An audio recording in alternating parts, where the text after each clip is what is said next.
Puji Tuhan, salam sejahtera dalam kasih Tuhan Yesus Kristus. Kembali berjumpa dengan saya untuk saya menyampaikan pesan firman Tuhan pada hari ini 13 Februari 2022. Semoga oleh anugerah Tuhan kita bisa berjumpa dan saya percaya lewat tayangan ini saudara diberkati Tuhan. Dan kepada jemaat GPD Sola Grasa dimanapun saudara-saudara berada, dengan segala harapan saya saudara-saudara selalu dalam perlindungan Tuhan. Mari kita mau berdoa dan saudara juga pun berdoa untuk firman Tuhan. Bapa, kami bersyukur kami kembali akan mendengarkan akan kebenaran firman Tuhan. Engkau berfirman lewat hamba-Mu, kami rindu taburan firman Tuhan dalam setiap hati kami. Untuk kami mau mengerti setiap rencana dan kehendak-Mu atas setiap kami. Urapi hamba-Mu dengan kuasa Roh Kudus-Mu, urapi jemaat Tuhan. Setiap telinga-telinga kami yang mendengarkan akan kebenaran firman Tuhan. Untuk kami boleh mengerti, untuk kami boleh memahami, dan akan membawa kami makin lebih dekat kepada Tuhan. Terima kasih Bapa di sorga, kami siap dengar firman-Mu dalam nama Tuhan Yesus Kristus. Haleluya. Amin. Puji Tuhan, saudara-saudara, Bapak Ibu yang dikasih Tuhan. Saya mau baca firman Tuhan yang menjadi renungan pada kesempatan ini dalam kitab 2 Korintus pasal 12 ayatnya yang ke-10. Berkata demikian. 2 Korintus pasal 12 ayat 10. Demikian firman Tuhan berkata, "Karena itu aku senang dan rela di dalam kelemahan, di dalam siksaan, di dalam kesukaran, di dalam penganiayaan dan kesesakan oleh karena Kristus. Sebab jika aku lemah, maka aku kuat." Puji Tuhan. Saudara-saudara, ini adalah ungkapan dari Rasul Paulus kepada jemaat yang ada di Korintus. Dia mengungkapkan satu keadaan, satu kenyataan, satu pengalaman hidup yang dia alami di dalam pelayanan, dalam dia melayani dan mengiring Tuhan sebagai seorang rasul. Dan Rasul Paulus sama juga seperti saudara dan saya, yang turut merasakan apa yang disebut dengan kelemahan-kelemahan secara badani, apa yang dia rasakan dalam konteks penderitaan, kesukaran, penganiayaan, dan kesesakan, dan sebagainya. Nah, saudara-saudara, sehingga cukup beralasan apa yang Rasul Paulus tulis dalam tulisan firman Tuhan di sini. Karena dia memahami betul bahwa dia masih mendiami tubuh badani yang fana ini. Sama saudara-saudara juga kita masih mendiami tubuh yang fana ini, tubuh badani yang fana ini. Saya pernah berkata kita belum tinggal di sorga, kita masih tinggal di bawah planet bumi ini, saudara-saudara. Dan kita masih mendiami tubuh badani yang fana ini. Yang tubuh badani yang fana ini yang terkadang terdampak dengan berbagai persoalan pergumulan hidup, siksaan, kesukaran, dan penganiayaan, dan kesesakan. Nah, ada banyak orang di luar sana, saudara-saudara, dia merasa begitu menderita karena tubuh badan ini sakit, ya, dan sebagainya, dan sebagainya, dan sebagainya. Saudara-saudara yang dikasihi Tuhan, dalam pelayanan dari Rasul Paulus, nanti kita akan lihat pada ayat-ayat sebelumnya, mengungkapkan satu kenyataan yang dialami dalam kehidupannya. Saya mau baca dalam kitab 2 Korintus pasal 11, ditulis begini. 2 Korintus pasal 11 ayat yang ke-24, 25, 26, 27 cukup panjang, tapi hanya beberapa bagian saya mau baca. 5 kali aku disesah orang Yahudi, setiap kali 40 kurang 1 pukulan. 3 kali aku didera, 1 kali aku dilempari dengan batu, 3 kali mengalami karam kapal. Ayat 26. Dalam perjalananku aku sering diancam bahaya banjir dan bahaya penyamun, bahaya dari pihak orang-orang Yahudi dan dari pihak orang-orang yang bukan Yahudi. Lalu kemudian ayat 27, aku banyak berjeri lelah dan bekerja berat. Kerap kali aku tidak tidur, aku lapar dan dahaga. Kerap kali aku berpuasa, kedinginan dan tanpa pakaian. Saudara, sekilas itu persoalan pergumulan yang dialami oleh Rasul Paulus dalam pelayanannya. Dan dari semua apa yang dialami itu, saudara-saudara, apa yang ditulis dalam tulisan firman Tuhan di sini, Rasul Paulus, dia coba memberikan sebuah penawaran kepada Tuhan. Di 2 Korintus pasal 12. Kalau boleh, ya, di ayatnya yang ke-7 bagian terakhir ditulis begini. Dalam 2 Korintus pasal 12, ayatnya yang ke-7 bagian B, ditulis begini. Maka aku diberi suatu duri di dalam dagingku, yaitu seorang utusan iblis untuk mengocok aku supaya aku jangan meninggikan diri. Lalu ayat 8. Tentang hal itu aku sudah 3 kali berseru kepada Tuhan supaya utusan iblis itu mundur daripadaku. Artinya, dia berkata kepada Tuhan, kalau boleh dari berbagai persoalan dan pergumulan ini supaya lalu daripadaku. Iya. Yang dikatakan bagaikan duri dalam dagingku yang terus mengocok aku supaya lalu daripadaku. Saudara-saudara yang dikasihi Tuhan. Dan ternyata kita akan melihat di sini untuk memberikan sebuah kesadaran di dalam kita dari tulisan Rasul Paulus di sini. Bahwa sesungguhnya siapa kita, bahwa kita bukan siapa-siapa. Kok bisa demikian ya? Artinya bahwa sebagai manusia ciptaan Tuhan, kemudian kehadiran kita ada di bawah kolong langit ini, kita ada di bumi ini, sudah dikasih Tuhan.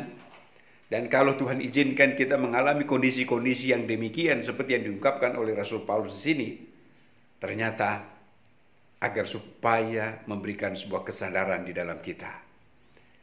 Ayat 7 bagian A, supaya aku jangan meninggikan diri. Iya. Supaya aku jangan menjadi angku, aku jangan menjadi sombong. Saudara, membayangkan hidup ini kalau nggak ada persoalan dan pergumulan hidup, kalau nggak ada penderitaan, saudara-saudara dikasih Tuhan, seperti apa kira-kira hidup manusia. Tetapi dengan hal-hal yang demikian, seperti yang digambarkan oleh Rasul Paulus, maka akan memberikan sebuah kesadaran di dalam kehidupan kita, untuk supaya kita tidak menjadi angku dan kita tidak menjadi sombong. Saudara-saudara yang dikasih Tuhan. Dan itu nyata dalam tulisan firman Tuhan. Namun demikian, firman Tuhan berkata kepada Rasul Paulus ketika dia coba berkata, kalau boleh itu mundur daripadaku. Iya. Artinya secara manusia Rasul Paulus ingin supaya juga dia dibebaskan dari berbagai hal-hal demikian. Lalu firman datang kepadanya. Cukuplah kasih karuniaku bagimu. Puji Tuhan. Cukuplah kasih karuniaku bagimu. Artinya dalam kondisi keadaan apapun bahwa Tuhan dia tetap menyatakan kasihnya kepada setiap kita yang tetap berharap dan menaruh percaya kepada Tuhan. Dalam kondisi apapun, dalam kelemahan secara badani, dalam siksaan, dalam kesukaran, dalam penganiayaan dan kesesakan sekalipun, firman Tuhan berjanji, dia tetap mau menyatakan kasihnya. Itu terjawab. Cukuplah kasih karuniaku bagimu, sebab justru dalam kelemahanlah kuasaku menjadi sempurna. Puji Tuhan. Dalam kelemahan, dalam konteks bicara tentang persoalan dan pergumulan yang dihadapi dalam kehidupan ini, maka di situ akan nyata kuasa Tuhan bekerja. Iya. Di situ akan nyata mujizat Tuhan bekerja di dalam kehidupan ini. Saudara-saudara. Maka kalau tidak ada kelemahan secara badani, siksaan dan kesukaran dalam penganiayaan, maka jelas sesuai dengan konteks ayat di sini, ya bisa saja kuasa Tuhan tidak akan nyata di sana. Sama seperti murid-murid kan ketika mereka dalam perjalanan di Danau Galilea. Ketika dalam perjalanan tidak ada ombak dan gelombang, tidak ada mujizat yang terjadi. Tapi ketika kemudian ombak dan gelombang besar menerpa perahu mereka, maka kuasa Tuhan ada di sana. Kuasa Tuhan nyata di sana. Seperti apa kata janji dalam tulisan firman Tuhan. Sebab dalam kelemahanlah kuasaku menjadi nyata. Puji Tuhan, saudara-saudara kasih Tuhan. Tuhan turun tangan, melihat keberadaan murid-murid yang dalam pergumulan, dalam penderitaan. Lalu di sana kuasa Tuhan menolong mereka. Puji Tuhan. Dan saudara-saudara, ayat ini juga akan mengingatkan setiap kita dalam penyerahan kita kepada Tuhan. Sekali lagi, penyerahan kita kepada Tuhan. Sebab kita sadar bahwa tanpa Tuhan kita tidak dapat berbuat apa-apa. Itu dalam tulisan firman Tuhan, kitab Yohanes. Maka penyerahan sungguh kita kepada Tuhan dalam konteks ketika kita mengalami berbagai-bagai kesukaran dalam kehidupan ini, maka akan makin menjadi nyata kuasa Tuhan bekerja di dalam kehidupan saudara dan saya. Satu ayat terakhir saya mau baca buat kita dalam kitab 2 Korintus pasal 4 ayat yang ke-16, 17, 18. Sebab itu kami tidak tawar hati, tetapi meskipun manusia lahiriah kami semakin merosot, namun manusia batinia kami dibaharui dari sehari ke sehari. Akibat dari berbagai persoalan dan pergumulan dalam hidup ini yang terdampak kepada perkara-perkara yang lahiriah, manusia lahiriah kami semakin merosot. Tapi ternyata, apa kata firman Tuhan berkata? Di balik dari semuanya itu, ada sebuah pembaharuan di dalam kehidupan batinia. Ya, namun manusia batinia kami yang ada di dalam dibaharui dari hari datang kepada hari. Jadi persoalan dan pergumulan hidup sesungguhnya Tuhan punya tujuan. Di balik dari semua pergumulan dan kesesakan itu, maka ada pembaharuan yang akan terjadi dalam kehidupan setiap kita. Puji Tuhan. Ayat 17. Sebab penderitaan ringan yang sekarang ini mengerjakan bagi kami kemuliaan kekal. Ya, yang melebihi segala-galanya, jauh lebih besar daripada penderitaan kami. Sebab kami tidak memperhatikan yang kelihatan, melainkan yang tak kelihatan. Karena yang kelihatan adalah sementara, sedangkan yang kelihatan adalah kekal. Puji Tuhan. Ini bicara tentang konteks ujian dalam kehidupan ini. Saudara-saudara dikasih Tuhan. Dan firman Tuhan berkata, ujian iman di dalam hidup ini. Persoalan dan pergumulan sebagai ujian iman. Maka tentu firman Tuhan mengajarkan kepada kita, mari tetap kita mau bertahan dalam kondisi apapun. Amin, saudara-saudara. Puji Tuhan. Dalam kondisi dan keadaan apapun, kita mau tetap mau bertahan. Sebab janji Tuhan, maka bagi setiap mereka yang bertahan sampai akhir, mereka yang diselamatkan. Puji Tuhan. Saya kembali dalam konteks ayat awal tadi yang saya bacakan. Apa kata Rasul Paulus?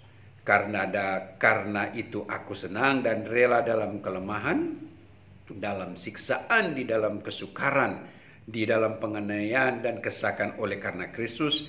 Sebab jika aku lemah, maka aku kuat. Saudara terus miliki kekuatan yang dari Tuhan. Saudara-saudara, dengan segala keterbatasan kita tidak mampu dan kita tidak sanggup. Tetapi kekuatan yang dari Tuhan yang akan memampukan dan menyanggupkan kita. Untuk kita bisa untuk melangkah maju dalam melayani Tuhan dan mengiring Tuhan. Puji Tuhan. Tuhan berkati Bapak Ibu saudara-saudara sekalian. Dengan segala harapan dan doa, Tuhan tolong seluruh jemaat. Ada di antara jemaat Tuhan yang sedang sakit, Tuhan pulihkan, Tuhan sembuhkan. Dan setiap semua kita biar senantiasa terus dalam perlindungan dan kasih karunia Tuhan. Mari kita mau berdoa, saudara-saudara juga kita berdoa. Terima kasih Bapa di sorga untuk firman Tuhan. Untuk kesempatan sore hari ini yang mengingatkan kami. Untuk kami terus berserah kepada Tuhan yang berkuasa berotoritas penuh dalam kehidupan ini. Apapun yang kami alami dalam hidup ini, pergumulan, persoalan, bahkan kesesakan sekalipun. Kami yakin Tuhan senantiasa ada menolong kami. Karena Engkau adalah sumber kuat dalam setiap kehidupan kami. Terima kasih Bapa di sorga, terpujilah Engkau kekal selama-lamanya. Kami mau tetap senantiasa terus mengandalkan Engkau. Karena hanya Engkau yang sanggup untuk menolong kami. Jemaat Tuhan yang sakit, sembuhkan mereka yang sakit. Yang lemah berikan kekuatan yang dari Tuhan. Dan biar semua kami makin setia, mengasihi Tuhan, sungguh-sungguh di dalam Tuhan. Terima kasih Bapa, berkati jemaat dalam tugas pekerjaan. Apa yang mereka kerjakan layak berkenan di hadapan-Mu. Tuhan sumber segala berkat memberkati. Baik berkat jasmani, berkat rohani jadi bagian setiap semua mereka. Terima kasih Tuhan, kami syukurkan segala berkat dan pertolongan atas kami. Dan kami akhiri renungan singkat pada sore ini dalam satu nama yang memberkati kami. Dalam nama Tuhan Yesus Kristus. Haleluya. Amin. Tuhan Yesus memberkati saudara-saudara sekalian, Bapak Ibu semua. Selamat sore saudara-saudara.